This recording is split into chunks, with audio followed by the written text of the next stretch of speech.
What is happening, guys? Birdman316 here one more time. This is that tease Telecaster that I got a little while back.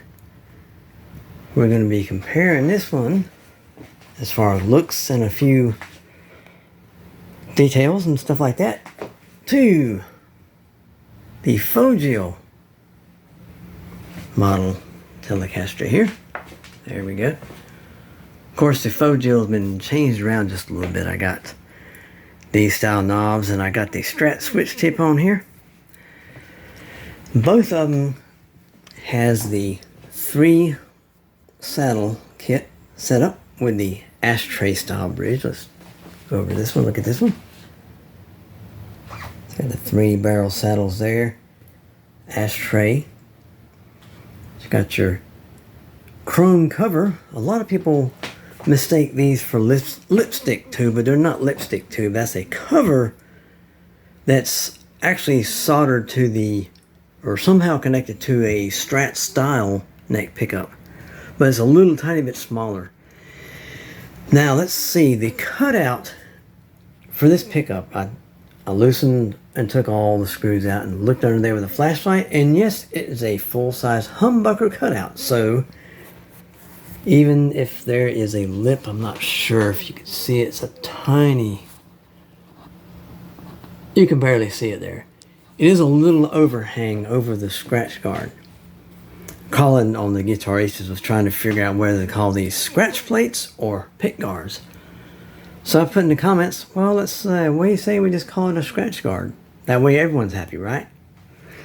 But anyhow, should you have to get in here, so let's say you want to replace this pickup, you can just simply take all the bolts out and slide that back a little bit and boop, pop it right out. But this one here might be a little bit more a problem if you wanted to do that. This one has a more distinct lip hanging over the scratch guard, and the cutout under there. I looked with a flashlight, took all the screws out and lifted up and looked. It's a normal Telecaster style cutout.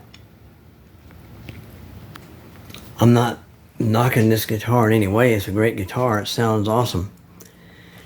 But it would have been better to have a full humbucker route on the front, so that you might just have to take the neck off and actually do some doctoring on this neck to get rid of that lip right there, and still keep the 22nd fret. Don't get too close to it, you know, when you fix it and stuff. So you can get the scratch guard off there should you want to get under there for any reason to, let's say, replace the neck pickup, or if you want to, and your routing wires are going, you know, underneath through some cavities and some routes and some holes and whatnot, tunnels that go to your control plate cavity there. Now this one here, I had to do a little work on this jack plate. Just a little bit to, I guess, to round off the corners so they won't be poking out. This one here, I believe, has the same style jack plate, but this one is already rounded. I guess the factory, I guess I forgot to do it on this one. But this one here, the fret edges were fine. They had just a little bit of nibble, but they do need just a tiny, especially up here towards the body, need just a tiny little bit of kissing on the edges just to make sure. They're not going to hurt you or anything, but I guess if you're picky, you're going to want them perfect. But there's no such thing as perfect, but you know what I mean. You're going to want them better. This one here, check this out. This one here, they are perfectly smooth. I don't have any pantyhose to do the Philip McKnight test, but these things are super smooth on the sides. But this one is a light relic from the factory. Of course, I've changed a few screws in the scratch guard. I put in rusty old cruddy looking screws just to add to the look. This is supposedly a roasted maple neck on this thing here. And this one down here is unstained course, you can if you want to, you can get some amber tint and put on there, and get a little darker if you want to. But I believe it is a satin finish on the back side of both of these necks. They both play and feel fine. They both sound surprisingly very, very similar, but I got to be fair to both guitars here.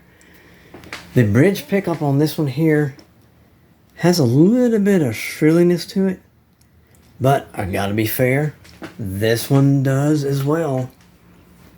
It sounds good, but you gotta pull back your mid and your treble just a little bit on your amp, and maybe roll the tone control back just a little bit. It's a little shrilly on the little shrilly side. Now it goes for both of them. I'm not knocking one or the other. It's just they both have that shrilliness to it on the bridge, but the neck on both of these is really nice and mellow. I think both of these have, I'm not sure, I think they're both the ceramic bar magnet. I've never looked under there close enough to verify that fact, but I'm guessing, being that both of these are priced very similar.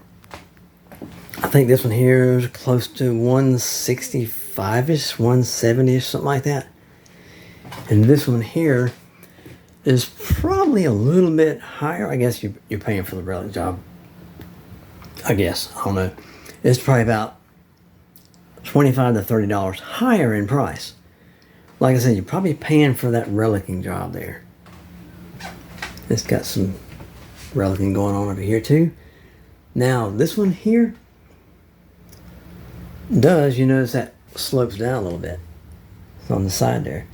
And also it has a belly carve underneath the top section there. And this one is your typical Telecaster slab of wood. There's nothing wrong with a slab of wood for a guitar. Take this Les Paul Jr. for example. It's a slab of wood. No belly cut, no nothing. But hey, it feels nice. Both these feel nice. But guys, I just wanted to point out just a few little differences between these two. But they both are nice. Very nice. I got them both in the shot there. Here we go. We can get a nice thumbnail that way. There we go, guys. Okay, guys. I want everyone to do me a huge favor. Have a great night. Have a great day, wherever you are. And always remember, keep on rocking. Make the world a better place, guys. This is Birdman 316. Sayonara.